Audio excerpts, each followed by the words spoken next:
एक बार की बात है, हीरा अपने दोस्त के साथ देर रात घर लौट रहा होता है। तभी रास्ते में एक बरगद का पेड़ आता है। उस पेड़ के नीचे एक 100 रुपए का नोट पड़ा होता है। उसे देखकर हीरा खुश हो जाता है। अरे वाह वाह वाह, आज तो लॉटरी लग गई। रामू भाई वो देखो 100 रुपए का नोट। फिर हीरा वो पैसे उठा लेता है। तभी उन्हें पेड़ में से अजीब सी आवाज आती है।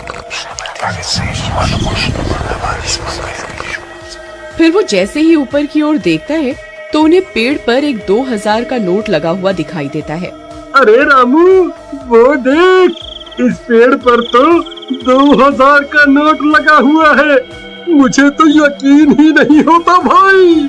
भाई क्या पता ये पेड़ सच में पैसे देने वाला पेड़ हो। एक काम करो, तुम जल्दी से पेड़ पर चढ़ जाओ और वो नोट तोड़ कर ले आओ। फिर वो 2000 का नोट तोड़ने के लिए पेड़ पर चढ़ जाता है और कुछ ही देर में वो नोट तोड़ लेता है। रामू भाई ये नोट तो बिल्कुल असली है। अरे वाह वाह वाह, आज तो मजा ही आ गया। चलो भाई अब जल्दी से नीचे आ जाओ, कहीं कोई हमें नोट तोड़ते हुए ना देख ले। अब तो हम पार्टी करेंगे। अरे हीरा भाई कहाँ रह गए? जल्दी नीचे आओ, कोई हमें देख ना ले। अरे हीरा भाई कहाँ रह गए? नीचे क्यों नहीं उतर रहे? कहीं तुम अकेले ही इन 2000 रुपयों को हजम तो नहीं करना चाहते भाई? तभी हीरा के चीखने की आवाज आती है। अरे क्या हुआ भाई, सब ठीक तो है? अरे यार क्या करूं, ये तो दिखाई भी नहीं दे रहा। अरे भाई तुम ठीक तो हो? क्या करूं? हाँ, मुझे ही ऊपर जाकर देखना होगा ये आखिर माजरा क्या है।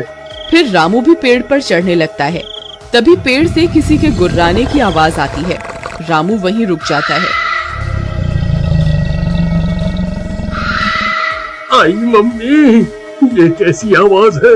अरे कमबख्त हीरा, ये कैसी डरावनी आवाजें निकाल रहा है। मुझे पता है तू अकेला ही इन 2000 रुपयों को हजम करना चाहता है। आई मम्मी, कौन है भाई?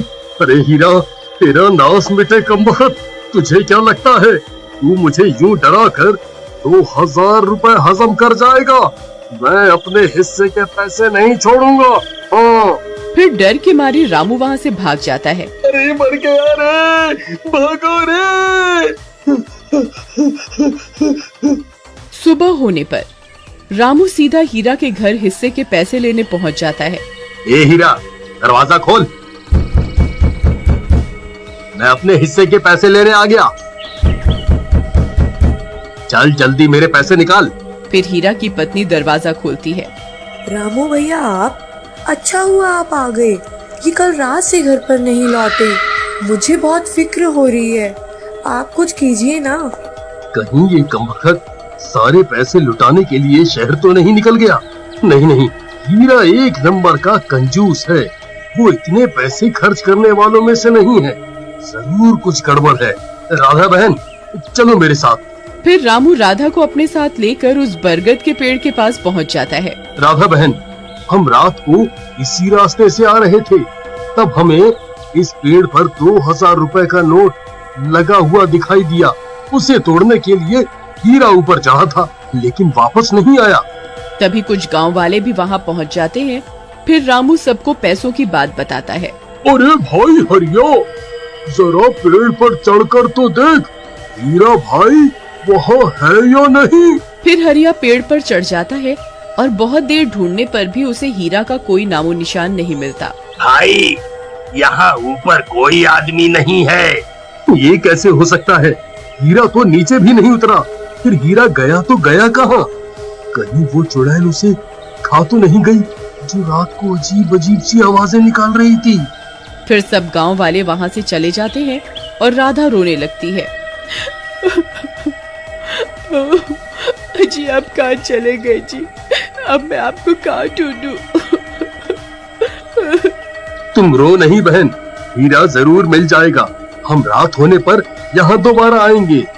फिर वे दोनों भी वहाँ से चले जाते हैं।